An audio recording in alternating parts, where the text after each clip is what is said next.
Հալելույա, Փարքաստուն։ Այստեղ մենք հետաքրքիր բան ունենք, ինձ թվում է շատերդ գիտեք սա ինչ է, սա կանգնած ժամ է, կարող եք նստել իհարկե, սա կանգնած ժամանակ է, բայց մենք հիմա նրան կմիացնենք, ես սա դրել եմ, որ տեսնեմ ինչքան ժամանակ,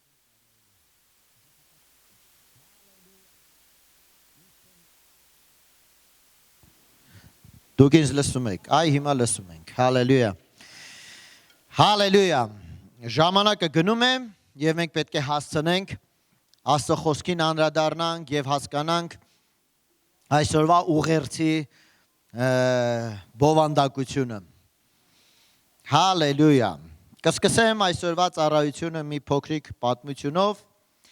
մի քաղաքում մարդիկ անընդհատ վազվզում էին, ոմանք աշխատանքի, ոմանք իրենց շահի հետևից, ոմանք գնում էին քեֆ ուրախություն անելու, ոմանք էլ ուղղակի գնում էին եկեղեցի, կողքով անցնում, խաչակնկվում էին, բայց քանի որ շատ զբաղված էին, նրանք ներս չէին մտնում և այդպես ամբողջ քաղաքը վազվզոցի մեջ էր։ Եվ մի օր քաղաք եկավ մի ծեր մարդ և նստեց հրապարակում, լռակյաց։ Նրան մոտեցավ մի երիտասարդ ու հարցրեց. «Պապիկ, ինչ ես նստել, չէ որ ժամանակը գնում է», ինչպես սա, ժամանակը գնում է, պապիկ, ինչ ես նստել, վեր կաց, մի բան արա։ Եվ ծերունին պատասխանեց. «Երիտասարդ, ժամանակը չի գնում, այդ մարդն է փախչում ժամանակից»։ Բայց մենք գործ ունենք, պատվիկ, շատ պարտականություններ, խնդիրներ, հոգսեր, վարկեր, ծրագրեր, նպատակներ, ծերունին վերցրեց մի բուռ ավազ և բաց թողեց այն քամուն։ Տեսնում ես, սա քո օրն է, դու կարծում ես քիչ է, բայց իրականում ոչ թե քիչ է, այլ դու չես կարողանում այն պահես, չես կարող այն կառավարես։ Իսկ ինչպես կարող եմ պահպանել ժամանակը, հարցրեց երիտասարդը։ Ժամանակը պահվում է այնտեղ, որտեղ կա լռություն, որտեղ մարդը կանգ է առնում լսելու Աստծուն։ Ով չի կանգնում, նրա օրերը անցնում են առանց հետք թողելու։ Կորչում են և այդ ամենը ունայնություն է։ Եվ երիտասարդը լռեց ու ծերը շարունակեց. Երբ դու աղոթքի ժամանակ չունես, երբ դու Աստծուն հետաձգում ես, երբ դու անարգում ես խոսքը Աստծո լսել, դրանով դու կորցնում ես, տանուլ ես տալի քո ժամանակը, դու Աստծուն հետաձգում և քո հոգին ես հետաձգում, և դու կորցնում ես քո ամեն ժամանակը։ Եվ վերջում մի օր ժամանակը կկանգնի և այն ժամանակ դու կհիշես, թե ինչքան գործ արեցիր, ոչ թե ինչքան գործ արեցիր, այլ ում համար ապրեցիր, որովհետև ժամանակի մեջ է ստուգվում մարդու կյանքը։ Սիրելիներս, ուզում եմ այսօրվա իմ խոսքը այս առակով սկսեցի, այս պատմությունով սկսեցի, որովհետև գիտեք,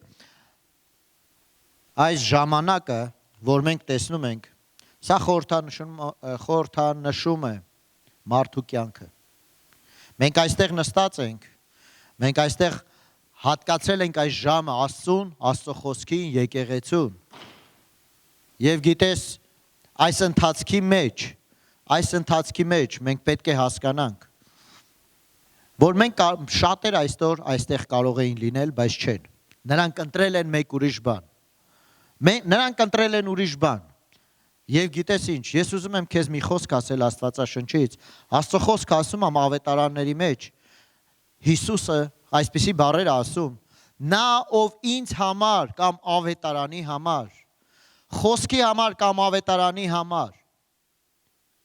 թողնում է որևէ բան, նա գտնում է դա 100 անգամ ավելի շատ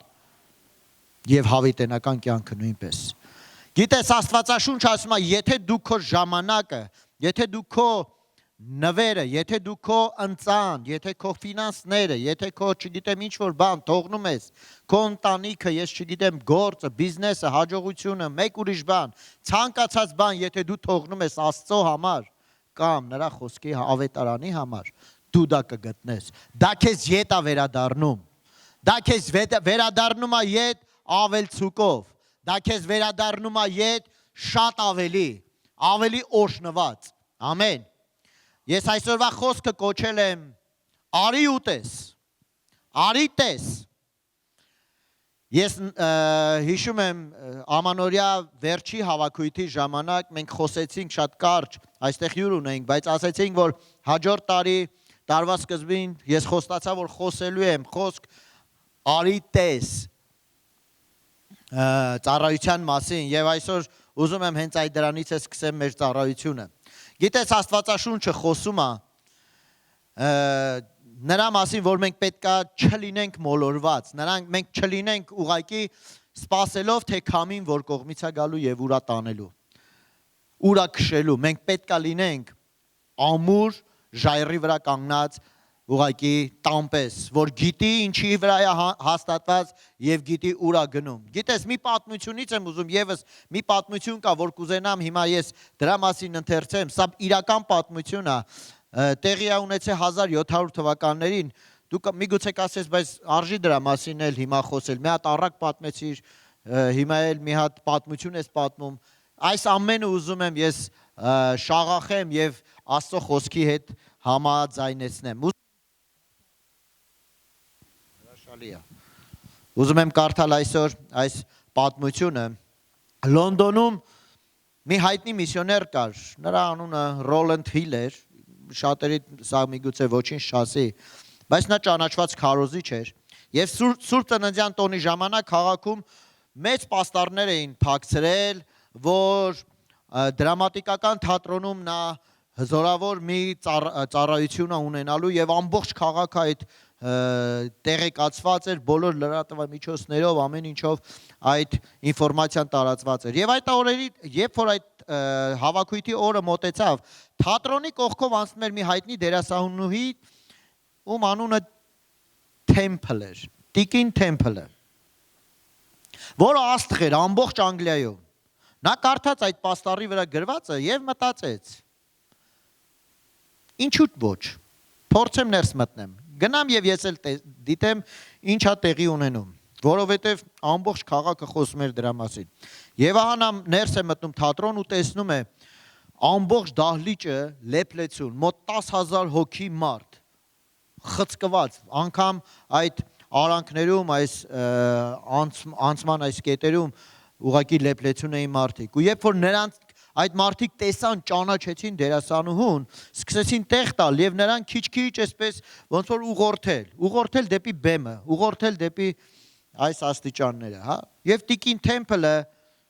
ստիպված եղավ, ոչ թե այսօրվա այս մեր դեպքի հետ կապված, որ ինքնակամ էր ուզում, այլ ստիպված ուղղակի նա էլ ուրիշ ճար չուներ, ամբողջ ժողովուրդը ծառայողական թիմը նրան առաջ էր այսպես մղելով բերեցին եւ նա տեղավորվեց ու նստեց բեմի վրա որպես պատվավոր հյուրերից մեկը, առաջի այս երևացող բանի վրա։ Եվ քաղաքավարիորեն նրան տեղ տվեցին եւ նա նստեց։ Եվ քարոզիչը երբ որ դուրս եկավ ծառայելու, իր ներսում սկսեց մտածել.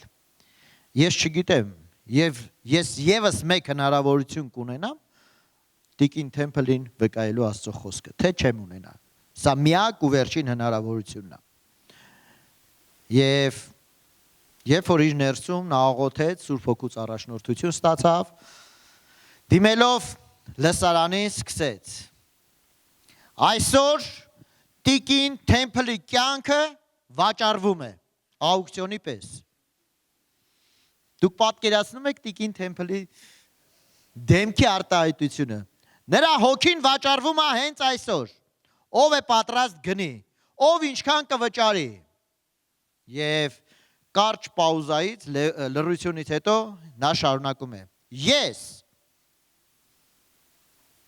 ու սկսում է. Իսկ ով ես դու։ Ես աշխարհն եմ։ Եվ ինչ կտակ Տիկին Թեմփլի հոգու փրկության համար։ Ես նրան փառք կտամ, պատիվ կտամ, հաջողություն կտամ, հանրային ճանաչողություն կտամ եւ նա կփառավորվի բոլոր Անգլիայով եւ աշխարհով մեկ։ Լավ գին է ասում է քարոզիչը։ Իսկ երբ որ նա մահանա, դրանից հետո ինչ եք առաջարկում նրան։ Մահից հետո ես ոչինչ չեմ կարող տալ, պատասխանում է աշխարհը։ Նա կմահանա եւ կժառանգի այն, ինչ որ ժառանգեցին բոլոր նրանք, ովքեր մահանում են առանց Քրիստոսի։ Քարոզիչը շարունակում ասում է. մենք քեզ չենք վաճառում, աշխարհ։ Տիկին Թեմփլի հոգին քեզ չենք վաճառում։ Կա ինչ որ մեկը էլի, որ կուզենա գնել նրա հոգին, նրա կյանքը։ Ես։ Իսկ դու ով ես։ Ես հարստությունն եմ։ Իսկ ինչ կտաս նրա հոգու համար։ Նրան կտամ այն ինչ որ ցանկանա, ավելին հարուստ կդարձնեմ, քան Սողոմոն թագավորը։ Քո փրկագինը իսկ իրոք գայթակղի չէ, ասում է քարոզիչը։ Իսկ նրա մահից հետո ինչ կառաջարկես նրան։ Նրա մահից հետո ոչինչ չեմ կարող նրան առաջարկել։ Նա կմահանա եւ կտառապի առանց Քրիստոսի։ Ինչպես բոլոր հոգիները, որ չունեն Տիրոջը։ Մենք Տիկին Թեմփլի հոգին քեզ էլ չենք վաճառի։ Դուք պատկերացրեք այս բոլոր մենախոսության մեջ Տիկին Թեմփլի ուղղակի օրերից մի օր մարդը որոշեց գա, հետաքրքրվեց, մտնի ծառայության, ուրիշ բան չէր ուզում։ Ուզում էր տեսներով այդ քարոզիչը, որի մասին այդքան խոսում է ամբողջ քաղաքը։ Եվ նրան բերել են ամբողջ ժողովրդի այդ 10,000 հոգանոց ժողովրդի մեջտեղը նստացել ու իր վրա էլ օրինակներ են բերում։ Էլով կուզենա գին վճարի։ Ես, իսկ դու ով ես։ Սատանան։ Իսկ ինչ կտաս նրա հոգու համար։ Նրան կտամ ամբողջ աշխարհը։ Բոլորը նրան կերկրպագեն։ Ամեն հարստություն նրանն է կլինի, ինչ ուզի։ Օ, դու շանկ թանկ ես գնահատում նրա հոգին։ Իսկ որտեղ կլինի նա այն մահից հետո, երբ որ այս երկրի վրա մահանա։ Մահից հետո պատասխանում է Սատանան։ Նա կրակի լճում, որտեղ որ ծծմբի բոցերն են եւ երբեք չեն մարում, ինձ հետ միասին կվառվի։ Մենք նրա հոգին քեզ էլ չենք վաճառում, Սատանա, որովհետեւ կա եւս մեկը, որ ուզում է առաջարկություն անի։ Էլով կա, որ նրա հոգին կարող է գնի։ Ես։ Ով ես դու։ Ես Քրիստոսն եմ։ Իսկ ինչ կտաս նրա հոգու համար։ Նրա հոգու համար ես թողեցի երկնքի փառքը, իջա մեղավոր երկիր, ընդունեցի ստրուկի կերպարանք, շատ տառապեցի նրա հոգու համար, տվեցի իմ կյանքը խաչի վրա, որպեսզի նա ապրի ինձ հավատալով։ Եվ ես չեմ խոստանում նրա կյանքը, որ լցված է լինելու վարդերով եւ ծափահարություններով, բայց նա կունենա ներսի խաղաղություն եւ ուրախություն։ Լավ, իսկ մահից հետո ինչ կտաս նրան։ Մահից հետո ես նրան կտամ հավիտենական կյանք։ Այն ինչ որ աչք չի տեսել, ականջ չի լսել, մարդու սրտի մեջ չի ընկել, ես այն պատրաստել եմ նրա համար հավերժության մեջ եւ նա կստանա անverջ ուրախություն։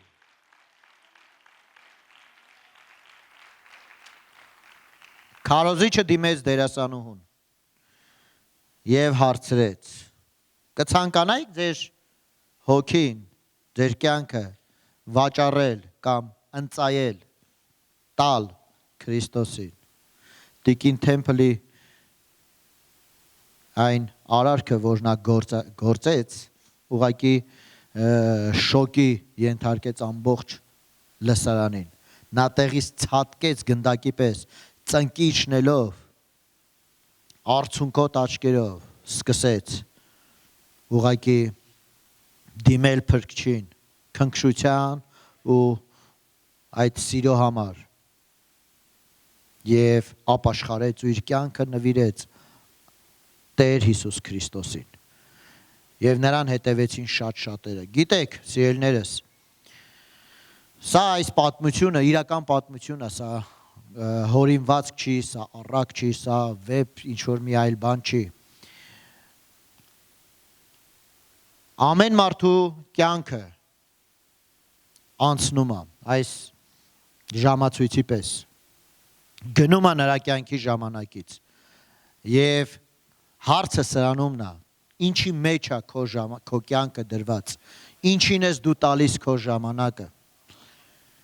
դու տալիս ես հաճույքներին, մարմնական ցանկություններին, դու տալիս ես քո կյանքը, ես չգիտեմ,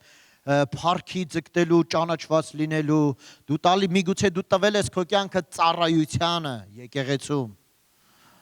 և դու ուղղակի ուրախանում ես, որ դու ծառայող ես և ոչ միայն ուրախանում ես, դու ամեն բան անում ես, որ դա երևացող լինի և ավելի ու ավելի այսպես ցայտուն երևացող լինի, որ մարդիկ տեսնեն և փառք տան մի քիչ քեզ, ձեռի հետ էլ Աստծուն, բայց իմացի մի բան, այն ընծան, այն զոհը, որ դու անում ես ի սրտե անկեղծ Աստծուն, այն խոնար սիրտը, որ դու ունես Աստծո առաջ, դա է գնահատվում, Աստված նայում է մարդու սրտին, ոչ թե արտաքինին, և գիտես Աստվածաշունչը խոսում է, առաջի Կորինթացիս 4-րդ գլխում, առաջի խոսքում այսպիսի խոսքեր կան, այսպիսով թող ամեն մարդ մեզ Քրիստոսի սպասավորներ և Աստծո խորհուրդների տնտեսներ համարի։ Սա խոսում է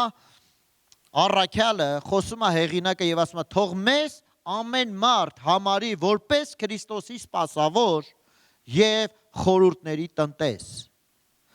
Եվ երկրորդ խոսքը այսպես ասում,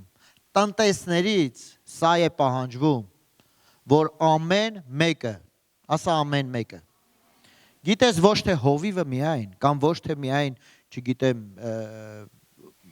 օրինակ, փառաբանության ավագը, այլ ամեն մեկը, ովքեր որ կանչված են ծառայության մեջ,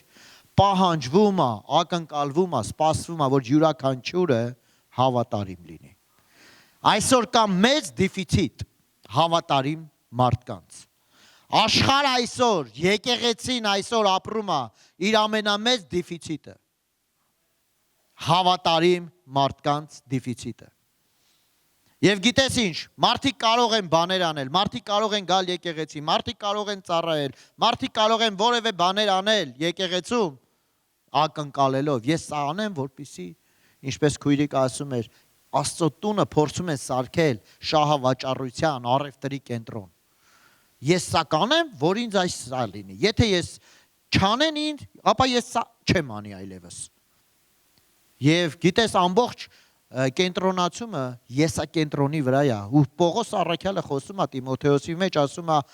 հեռու մնացեք, քաշվեք հեռու այն մարդկանցից, ովքեր որ աստվածապաշտության կերպարանք ունեն, բայց զորություն չկա նրանց մեջ։ Նրանք ձեր խնջույքները, նրանք ձեր ուղղակի եկեղեցու հավաքույթները կարող են դարձնել ավելի մռայլ, ավելի տխուր, ավելի այսպիսի բան փորձեն անեն։ Եվ այս ամեն ինչը ոչ թե մարդկանց գործոնն է, այստեղ երևում է սատանայի ձեռագիրը, որովհետև մենք հոգևոր պատերազմի և պայքարի մեջ ենք։ Կա պատերազմ, որ մղվում է մեր կյանքերի, մեր հոգիների համար։ Արդյոք մենք կմնանք հավատարիմ և Աստծո գործը կշարունակենք անել ուրախությամբ, թե հավատարմությամբ, թե ուղղակի ճանապարհի կեսից, ուղղակի կասենք դե լավ, ես գնամ մի քիչ երիքով, մի քիչ գնամ իմ գործերի, մի քիչ գնամ իմ անելու գործերը անելու, մի քիչ բիզնեսս կաղում է, գնամ դա կարգի գցեմ, մի քիչ ավելի ուժեղացնեմ, հետո երբ որ ժամանակ կլինի, կվերադառնամ։ Ինչպես այն առակի մեջ, որ մարդիկ վազվզում էին, ամեն մեկը միտեղ էր վազվզում և իրենց թվում էր, թե ժամանակը քիչ է, չի հերիքում ժամանակը։ Ես եղել եմ մարդ, որ մտածել եմ, որ 24 ժամը քիչ է։ Այն ինչ որ ես ուզում եմ անել օրվա մեջ, այնքան քչություն է տալիս։ Ու ես ասում եմ, Տեր, ժամանակը քիչ է, ինչ կարող եմ անել։ Եվ հետո սկսեցի հասկանալ, որ երբեք ու երբեք չարժի այդպես մտածել։ Որովհետև Աստված սահմանել է ժամանակ եւ Աստծո խոսքը ասում է, ժամանակը թանկ բան է, որը հարձակման տակ է, որ սատանան փորձում է այս օրերին գողանա մարդկանց կյանքերի վրա մեջից Նա չի փորձում գա եւ քեզ համոզի, որ դու գնաս նորից հարբեցողությամբ զբաղվես, նորից, չգիտեմ, մեղքերի մեջ այսպես երևացող ակնառու մեղքեր գործես, որոնք որ գործել էր մինչև Աստծուն ճանաչելը։ Նա այսօր ասում է, նա արդեն հասկացել է, որ դրա այդ ուղղությամբ այլևս քո հետ չի կարող բանանի։ Նա բերում է եւ ուրիշ մի բան առաջ քաշում։ Միգուցե դու զբաղվես այս մի զբաղմունքով։ Միգուցե դու անես այս ինչ բանը։ Մեղքեր չի։ Միգուցե դու ուղղակի նստես եւ ուրիշ մի բանով զբաղվես, որով որ կարող էիր հետո էլ զբաղվեիր, բայց չանես այն ինչ որ Աստված ունի քեզ համար նախասահմանած։ Այն կոչումը ինչի մեջ որ դու կանչված ես։ Թողնես դա եւ գնաս մի հատ ուրիշ ինչ որ չգիտեմ, խմորեղեն սարքես կամ չգիտեմ, տուն կառուցես։ Հասկանում եք։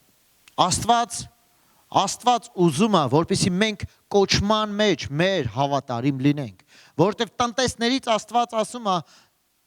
միակ բանը, որ պահանջվում է տնտեսից, որ նա հավատարիմ լինի, յուրաքանչյուրը։ Իսկ գողը չի գալիս, որպեսզի գողանա, չգիտեմ, մի այլ բան, այլ գալիս է գողանա քո ժամանակ այսօր, գալիս է գողանա քո ուրախությունը, գալիս է գողանա Աստծո հետ, Աստծո խոսքի հետ անցկացրած քո ժամանակը։ Նա ասում է գնա, այսօր գնա մի ուրիշ բանով զբաղվի։ Աստծո խոսքը դե լավ, կարող ես չկարդալ։ Աղոթքի սենյակ կարող ես դե լավ, որ չես մտե արագի մեջ կընթերցես կամ ծառայության ես գնում, քարոզը լսում ես ինչի մասին է ու դու մտածում ես քամիշ դե լավ, ես էսի գիտեմ։ Եկել եմ ծառայության, այս քարոզիչին գիտեմ, իր խոսքերը ծանոթ են ինձ, գիտեմ հեսա ուր է տանելու, կնստեմ այստեղ, իբրև թե այստեղ եմ, բայց մտքով այստեղ չեմ լինի։ Ու սատանան փորձում է նման ճանապարհներով հարցակում գործի ու գողանա քրիստոնյայի մեջից զորությունը։ Իր կյանքից փորձում է տանի այն զորությունը եւ այն ուժը, որ կանչված էր նա Աստծո գործերը գործելու։ Բայց այդպես էլ չկենտրոնացավ։ Գիտես, Աստվածաշունչը մեզ հորդորում եւ ասում է. իհարկե մենք գալիս ենք Աստծուն, այստեղ բոլորս նստածներս, մենք գիտենք, որ երբ որ մենք Հիսուսին Տեր ու Փրկիչ ընդունեցինք, մեր սրտերը փոխվեց, մեր հոգիները վերստին ծնվեց։ Եվ հոգիները վերստին ծնվելուց հետո կա եւս բաներ, որոնք որ մենք պետք է անենք։ Աստվածաշունչը խոսում է դրա մասին, որ մենք հոգի, շունչ եւ մարմին ենք։ Եվ բացի այն, որ մենք հոգու մեջ փրկություն ենք ունեցել, դրա հետ միասին նաև մենք պետք է նորոգենք մեր միտքը, որովհետև եթե մեր միտքը չնորոգենք, մենք մեր կյանքը ճիշտ չենք կառավարի։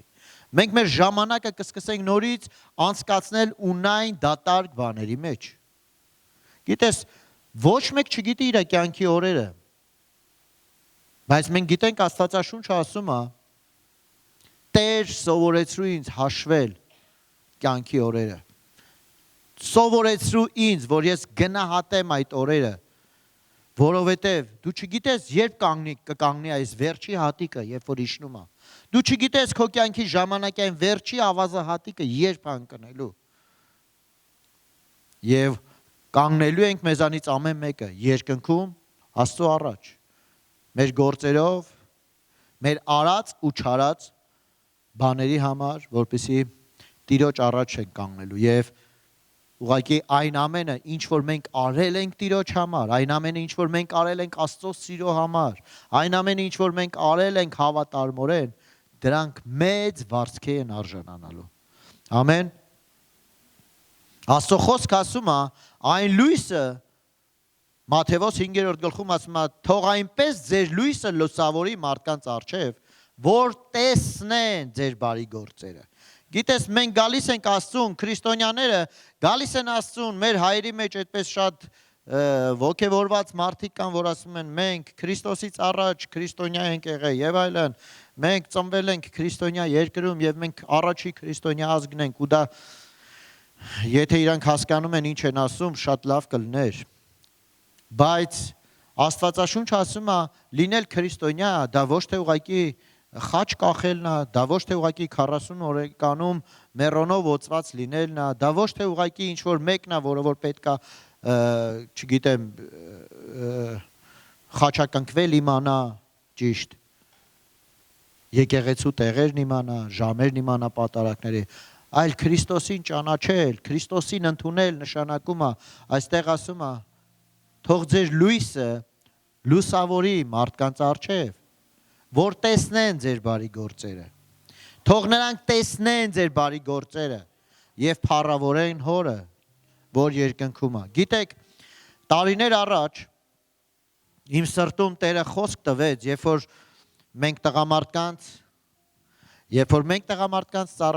աղոթքի սարի աղոթքներ ունեինք, Տերը խոսեց սրտիս մեջ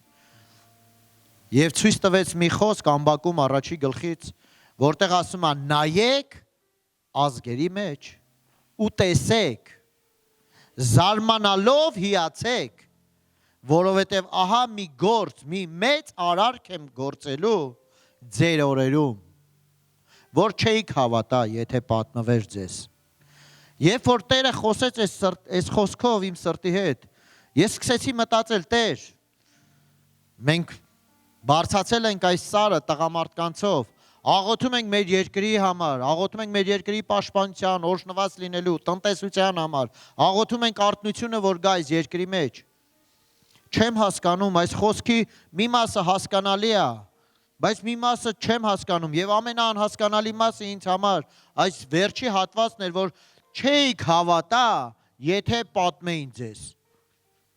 Իմ օրերում դու մի գործ ես ուզում գործես Տեր, որ եթե գային ինձ պատմեին այդ գործի մասին, ես չէի հավատա։ Ինչ ես ուզում ասես դրանով։ Եվ երբ որ աղոթքի մեջ էի, երբ որ Տիրոջ երեսն էի փնտրում այս խոսքը հասկանալու համար, Սուրբ Հոգուց ուղղակի լսեցի այսպիսի մի ձայն, որ նա ինձ ասում է, այդ գործերը կանես դու, այդ գործերը կանեն մարդիկ, այդ գործերը կանեն հենց այն մարդիկ, ովքեր որ չեն անի դա, որպեսզի դրա մասին ուղղակի փող հնչեցնեն։ Նրանք ուղղակի կանեն դա, որովհետև նրանք սիրում են Աստծուն։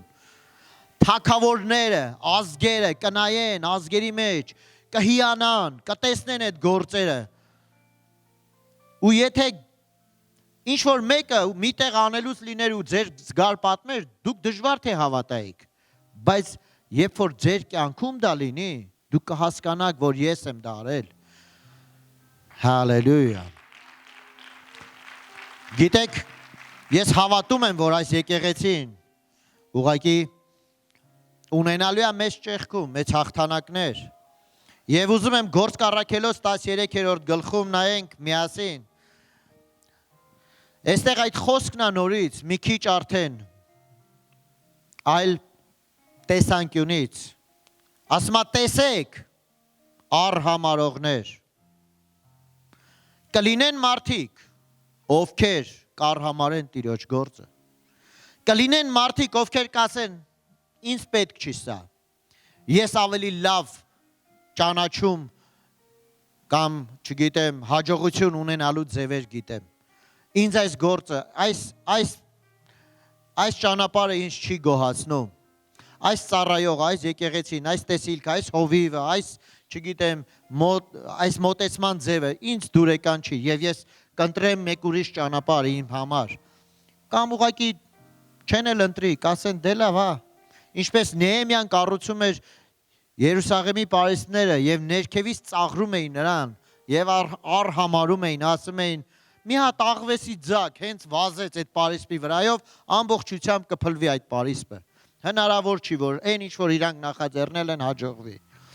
Այստեղ Տերը խոսում է եւ ասում է Գործք առաքելոցի մեջ. տեսեք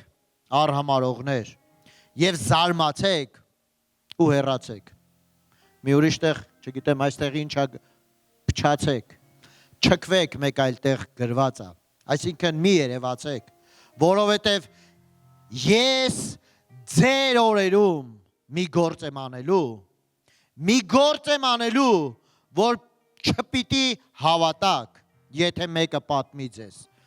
Գիտես, նրանք ովքեր հավատացին, եթե այս երկու խոսքերը դնենք իրար կողք, մենք կարող ենք տեսնել, կան մարդիկ, ովքեր հավատացին եւ իրենց ընծայեցին, իրենց դրեցին այդ ծառայության, այդ տեսիլքի մեջ եւ նրանք տեսնում էին Աստծո մեծ փառքը, բայց կային մարդիկ, ովքեր որ առհամարում էին եւ ասում է դուք հեռացեք ճանապարհից, որովհետեւ չեք հավատալ, հավատք չկա, դրա համար դուք չեք հասկանում, դրա համար դուք չեք կարող այս ամենի մեջ լինել։ Այս սա մի դաշտ է, սա մի ճանապարհ է, որ միայն հավատքով կարելի է գնալ առաջ։ Գիտես, Աբրահամը գնում էր հավատքով առաջ ու չէր իմանում ուր է գնում։ Տերը նրան հանել էր այդ Ուր քաղաքից եւ տանում էր, ու նա չգիտեր ուր է գնում, բայց նա գիտեր մեկին, ով իրան առաջնորդում է։ Նա հետևում էր այն ձայնին, նա հետևում էր այն Տիրոջը, ով նրան տանում է։ Եվ այսօր սիրելի եկեղեցի, միգուցե դու քայլում ես, միգուցե դու գալիս ես ասում ես, մի օր շատ են, մի օր քիչ են, մի օր ցուրտ է, մի օր էսպես է, չգիտեմ, մնամ թե չմնամ, գամ թե չգամ, չգիտեմ, անեմ թե չանեմ, սիրելիս, քեզ պետք է միանալ երկնքին, քեզ պետք է Տիրոջից խոսք ստանալ, քեզ պետք է միանալ զորության աղբյուրին, քեզ պետք է Հիսուսից տեսնել ու լսել, որովհետև եթե ունենաս հավատք, դու կլինես շարժիչ ուժ, դու կլինես մարդ, որ չի նայ իր կողքի դատարկ աթոռին, դու կլինես մարդ, որ կնայ ու կասի, այս տեղերը պետք է լցվեն, ես ինչ-որ բան պիտի անեմ, նշանակություն չունի կողքիններս կանեն թե չէ, ես կանեմ դա ու կտեսնեմ այս եկեղեցին փոխված, աճած, մեծացած, արթնության, զարթոնքի մեջ, որովհետև մեր Տերը շուտով գալիս է եւ ժամանակը շատ կարճ է, ժամանակը գնում է իմ ու քո կյանքից, մարդիկ վազում են հարստության հետևից, մարդիկ վազում են չգիտեմ այլ բաների հետևից, ունայն, փուշ, դատարկ բաների հետևից, որոնք արժեք չունեն հավիտենականության մեջ, դու ինչ ես մտածում, ուր են տանում քո ոտքերը քեզ, ուր ես վազում դու, ինչի մեջ ես քեզ ընծայել, որն է քո կյանքի նպատակը, հարցեր են սրանք, որ մենք պետք է ինքներս մեզ տանք, հարցեր են սրանք, որ մենք պետք է մեր հետ հաշվի նստենք, բայց սատանան ամեն բան փորձում անի, որ դու չնստես, նա փորձում է գողանա իմ ու քո ժամանակը, որ դու չառանձնանաս քո աղոթքի սենյակում եւ չծնկես Աստծո առաջ ու չաղոթես ու չհարցնես Տեր, օգնիր ինձ հասկանամ ժամանակները, հաշվեմ Տեր ջան ժամանակները, իմանամ ժամանակի գիտություն հասկանամ, իմանամ երբ ինչ պետք է անեմ, իմանամ ուր պետք է գնամ, ինչի մեջ պետք է ներդրվեմ, ինչի համար պետք է կանգնեմ հավատքով։ Ելից 34-րդ գլխում ասում է, Տերը ասաց, ահա ես ուխտ եմ դնում քո ամբողջ ժողովրդի առաջ,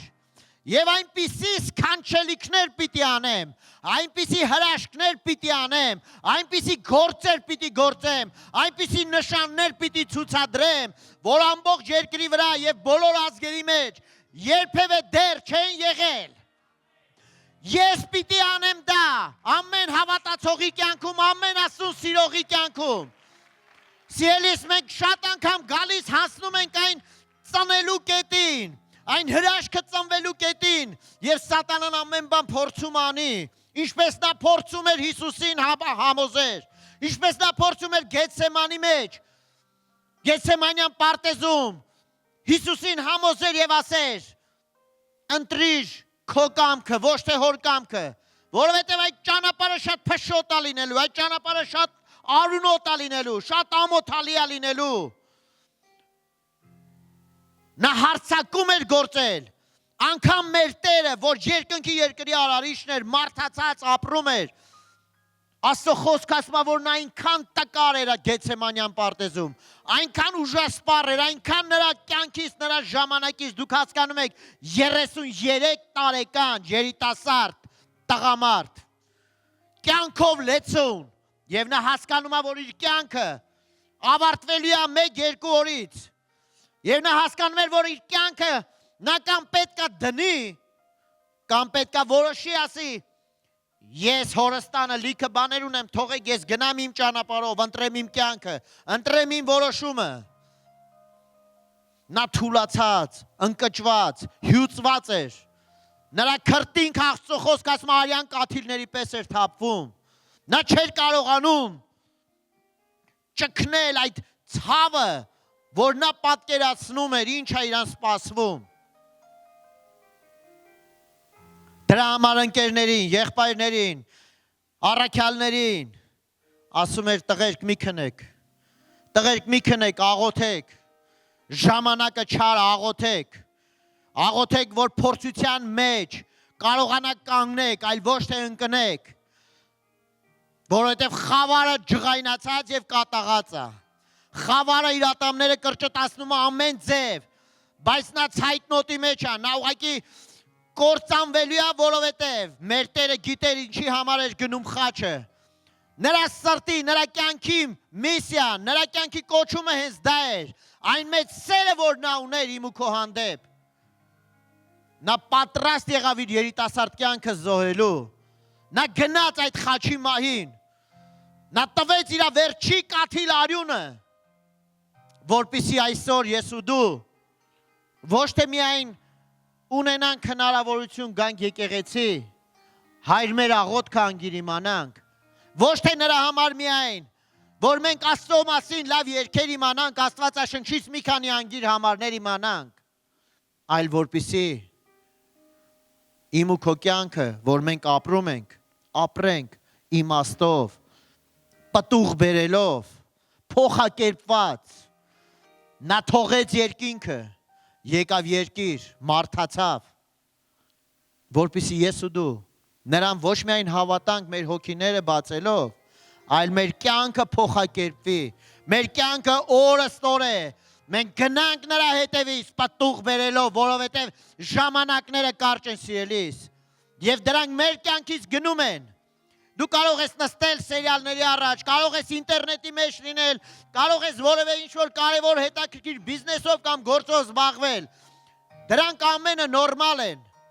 բայց դու պետք է Տիրոջ կանչի մեջ, դու պետք է ունենաս այդ առաջնորդությունը Սուրբ Հոգու, Տեր, ինչ կուզես, որ ես անեմ, Պողոս առաքյալը մեկն էր, որ հանդիպես Տիրոջը, նրան թվում էր, թե ինքը լավ ճիշտ, աստվածապաշտ, Աստծուն սիրող, լավ կյանք ապրում, նա սովորել էր ամենամեծ, ամենաճանաչված այդ ժամանակվա աստվածաբանների մոտ, խոսք ասում է, որ նա գամաղայելի ոտքերի տակ, աշակերտի պես էր նստած, ինչպես մենք տեսնում ենք Մեսրոպ Մաշտոցին և Կորյունին նրա ոտքերի առջև ծնկած, բայց երբ որ Հիսուսին գնում էր Դամասկ, որպեսզի հալածեր իր իսկ կարծիքով լավ գործ է անում, գնում էր Դամասկ, որպեսզի հալածեր եկեղեցուն, հանդիպես Տիրոջը, հանդիպես Քրիստոսին, եւ նրա մեջ այդ ճիճը, որ նա գիտեր, թե ճիշտ է ապրում, սա էր, ով ես Տեր, ես հասկանում եմ, որ դու ամենակարող Աստված ես, ես հասկանում եմ, որ դու ես Տերը, բայց դու այն Տերը չես, որ ես մինչև հիմա իմացել եմ, ով ես Տեր, իրա իմացած Տերերից ավելի ուժեղ Տիրոջ հանդիպեց, ու հարցրեց ով ես Տեր, և Տերը խոսեց, ես եմ Քրիստոսը, ում որ դու հալածում ես, և Պողոսը հասկանալով այդ ամենը, ուղղակի այլ բան չէր մնում, գնահատելով ու հասկանալով, գիտես, Պողոսը կուրացել էր, Պողոսի համար բոլոր փառքերը, բոլոր կրթությունները, բոլոր ֆինանսները, ամեն ինչ ուղղակի վարկյանի մեջ զրոյացան, փոշիացան, Պողոսը ուղղակի իր կյանքը այսենց ավազի հատիկի պես շախ տվեց ու ասեց, ես մնացի ձեռնունայն, փաստորեն ես իմ կյանքը ապրել եմ առանց Տիրոջ, և հիմա ես նոր հասկանում եմ ով է Տերը, բայց միևնույն է Տեր, քանի դեռ շնչում եմ, ևս մեկ հարց, թեկուս կույր եմ, թեկուս չեմ տեսնում այլևս, չգիտեմ ուր եմ գնում, չգիտեմ ուր եմ գնալու, ինչ եմ անելու, արդյոք ես այստեղ կմահանամ, թե չէ, բայց եթե հնարավոր է, եթե կա հնարավորություն, եթե կա ևս մեկ շանս, ասա ինձ, ինչ կարող եմ անել քեզ համար, գիտես, հավատացյալ մարդու, ապաշխարած մարդու, Աստծուն հանդիպած մարդու սրտում այս հարցը պետք է բարձրանա, Տեր, ինչ կարող եմ անել քեզ համար, ոչ թե ինչ կարող ես դու ինձ տալ, երբ ես ինձ բժշկելու, երբ ես իմ կարիքները հոգալու, երբ ես ինձ հարստացնելու, երբ եմ ամուսնանալու, երբ եմ տուն, մեքենա եւ ուրիշ բաներ ունենալու, այլ Տեր, ես ինչ կարող եմ անել քեզ համար։ Ինչ կարամ անեմ, որովհետեւ ես հասկանում եմ հիմա, որ իմ կյանքը դրել է մի հատ անպիտան ճանապարհի վրա, սահող ճանապարհի վրա, եւ վատնում է իմ կյանքը մտածելով, թե ճիշտ եմ ապրում։ Բայց ես հիմա զգում եմ, որ իմ կյանքը ավարտին է մոտեցել, խավար է իմ աչքերի առաջ։ Կարող եմ մի բան անել, Տեր։ Այսօր քրիստոնեությունը ապրում է իր ամենամեծ ճգնաժամը։ Միայն հայրմեր աղոթելով, միայն խաչակնկվելով, միայն եկեղեցի այցելելով, լավ սաղմոսներ երգելով, աստվածաշնչյան համարներ իմանալով, տասանորդ տալով, մարդիկ մտածում են, որ ամեն բան հրաշալի է։ Այդ բոլորը շատ լավ է։ Բոլոր թվարկածներս հրաշալի է, որ մարդը անում է սրտանց։ Բայց ինչ կարող ես անել Տիրոջ համար։ Ամբողջ հարցը սրանում է։ Կարող ես արդյոք քո այն մնացած ժամանակը, որ դու դեռ չգիտես ինչքան կա քեզ այս երկրի վրա ապրելու, կարող ես Տիրոջ համար փառք բերել, կարող ես Տիրոջ համար պտուղ բերել։ Հարց քեզ։ Մտածիր սրա մասին։ Հովհաննեսի ավետարանի առաջի գլուխը այսպես ասում, 46 խոսքը։ Երբ որ Հիսուսին հարցնում են, թե որտեղ է նա մնում, եւ Նաթանայելը նրան ասեց. կարելի է որ Նազարեթից մի բարի բան լինի։ Ես կայրանում, ես ինչ եք սկսել։ Նուբարաշեն, չգիտեմ, Սարիթաղ, Մարաշ, Էրեբունի, ես ինչ թազա բաներ ենք լսում։ Մինչև հիմա հնարավոր է որ Էրեբունի համայնքից մի հետաքրքիր լավ բան լինի։ Փիլիպոսը նրանց ասեց. արի տես։ Մենք չենք որ պատմելու ենք քեզ։ Արի տես։ Արի տես։ Որովհետև եթե մենք պատմենք, կթվա թե մենք ուղղակի սենց գլուխ ենք գովում։ Արի տես։ Կգաս, կտեսնես։ Չես գա, Աստված քո հետ, շարունակի մտածել քո ձև։ Այսօր Աստված ուզում է, որ մենք լինենք հենց այդ մարդիկ, որ կգան ու կտեսնեն ինչա Տերը անում իմ ու քո կյանքում, ամեն։ Հալելույա, թող Տերը օրհնի քեզ։ Եկեք ոտքի կանգնենք։ Հալելույա։ Եվ ևս մի տեղ Եսայի 65-րդ գլխում կլինի այնպես, որ մինչև նրանք կկանչեն ինձ, ես արդեն կպատասխանեմ։ Քանի դեռ նրանք խոսում են, ես կլսեմ։ Հալելույա։ Գիտես ելիս, Հիսուսը երբ որ գնաց խաչի վրա, նրա կյանքը սպառվեց, նրա կյանքը վերջի կաթիլը երբ որ այդ ավազահատիկը ընկավ, ամբողջ երկինքը, ամբողջ երկիրը, ամբողջ դժոխքը, հանդերձյալ աշխարհը խառնաշփոթ էր։ Միտեղ լաց Հիսուս ասում էր, երբ որ փեսացուն ձեզանից նրանցից կվերցվի, այդ ժամանակ նրանք ծոմ կպայեն, կլացեն։ Միտեղ լաց, միտեղ հուսալքություն, միտեղ կորուստ, անպատմելի ուղղակի տեսարան, միտեղ գերեզման, միտեղ ուրախություն, դժոխքը ուրախացել էր։ Քահանայապետերը, ովքեր որ կազմակերպել էին այդ ամենը, նրանք ուրախացել էին։ Միտեղ զղջում, Հուդան երբ որ հասկացավ ինչ արել, զղջաց, բայց ուշ էր արդեն, և գնաց ու ինքն իրեն կախեց։ Դժոխքը ցնծության մեջ էր, այն մեկը ում վրա չունեինք իշխանություն, այդ 33 տարիների ընթացքում որ ման էին գալի փորձում էինք նրա կյանքի մեջ ինչ-որ մի բան անել, նրա կյանքից գողանալ ժամանակ, ուրախություն, օծություն, զորություն, հավատ, կարդարություն, ոչ մի բան չէր ստացվում։ Վերջապես նա մեր մեջ է։ Վերջապես մենք հիմա նրա հարցով կզբաղվենք։ Սատանայի ախորժակը մեծ էր։ Բայց գիտես ինչ ասում Աստծո խոսքը, որ երրորդ օրը նա հարություն առավ։ Այն զորությամբ, որ այսօր իմ ու քո մեջ է, այն զորությունը, որ իմ ու քո ներսում կա, որի անունը Սուրբ Հոգի է։ Նա երրորդ օրը հարություն առավ այդ զորության հոգու շնորհիվ։ Եվ ասեց. եկեղեցի, ես եկել էի այս երկիր, որպեսզի